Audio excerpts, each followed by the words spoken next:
Some songs define an era. Others help create it. When Crimson and Clover hit the airwaves in late 1968, it sounded unlike anything listeners had heard before. Dreamy, hypnotic, romantic, and psychedelic, it became one of the signature sounds bridging the innocence of the 1960s and the uncertainty of the years ahead. Tonight, we dive deep into Crimson and Clover.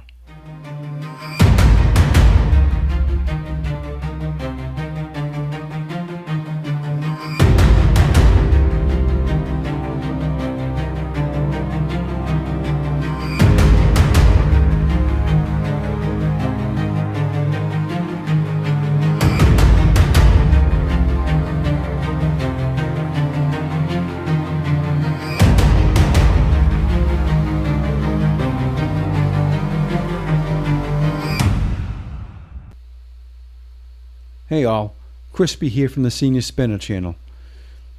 Welcome to another deep dive episode, where tonight we've tasked Danny to do research into the Tommy James and the Shondells hit Crimson and Clover. Here with opening remarks, Johnny Dynamite.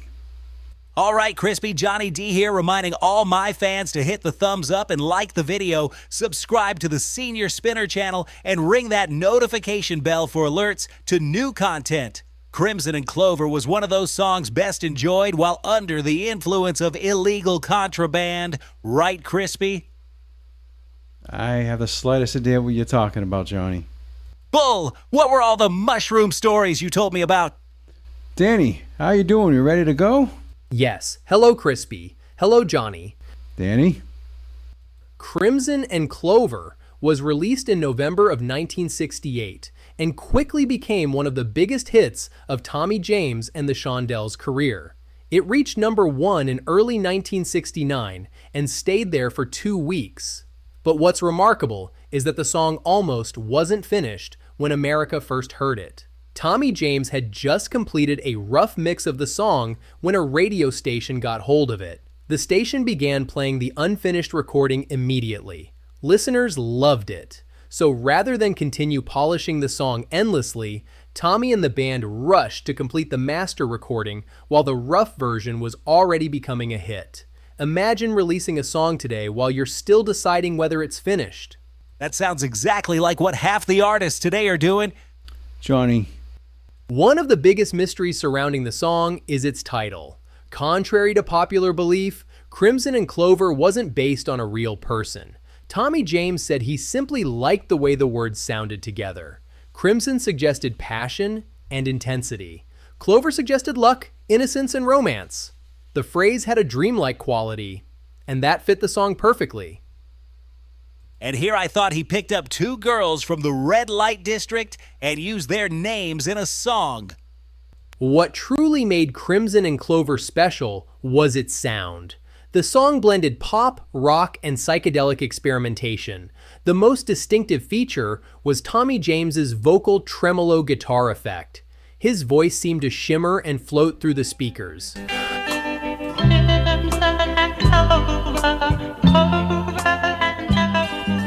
The effect was so watery, I thought Tommy James was singing from the bottom of a swimming pool. Actually, Johnny, it was one of the earliest uses of vocal tremolo processing. Well, whatever they called it, somebody should have thrown him a life preserver. At the time, very few hit records used effects in that way. The result was hypnotic and almost otherworldly. It helped create the atmosphere that made the song unforgettable. So what was the meaning of the song? Unlike many songs of the era, Crimson and Clover doesn't tell a detailed story. Instead, it captures a feeling, the excitement of falling in love, the uncertainty of wondering whether those feelings are shared. The lyrics are intentionally simple. So even you can learn them, Crispy. The emotion comes from the mood rather than the words. In many ways, the song feels more like a dream than a narrative. To understand Crimson and Clover, you have to understand America in 1968. It was one of the most turbulent years in modern history. The Vietnam War dominated headlines. The assassinations of Martin Luther King Jr. and Robert F. Kennedy shocked the nation. College protests filled the streets. The optimism of the early 1960s was fading. In that environment, many listeners found comfort in music that felt dreamy, emotional, and escapist. Her Crimson and Clover offered exactly that. So did marijuana and magic mushrooms. Right, Crispy? Danny, keep going. Here's one of the strangest stories connected to Tommy James. During the height of his success, Tommy's records were released through a label called Roulette Records. The label was reportedly controlled by notorious music industry figure Morris Levy, who was widely alleged to have organized crime connections. Years later, Tommy James would write a fascinating memoir describing his experiences navigating that world. It sounds more like a gangster movie than a rock and roll story. Either my record or your brains is going to end up on that turntable. More than 50 years later, Crimson and Clover remains one of the most recognizable songs of the psychedelic era. It captured a moment when music was becoming more experimental, more atmospheric, and more emotional. And unlike many psychedelic songs, it never feels dated. It still sounds like a dream. Very interesting, Danny. In closing, Crimson and Clover wasn't just a hit record. It was a turning point in how pop music could sound. And for a few magical minutes, Tommy James and the Shondells created one of the most hypnotic love songs ever recorded. Very good. Thank you. Johnny, any closing remarks?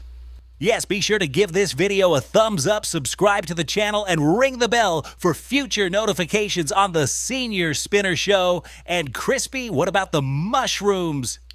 This has been another deep dive episode on the Senior Spinner channel. See you next time.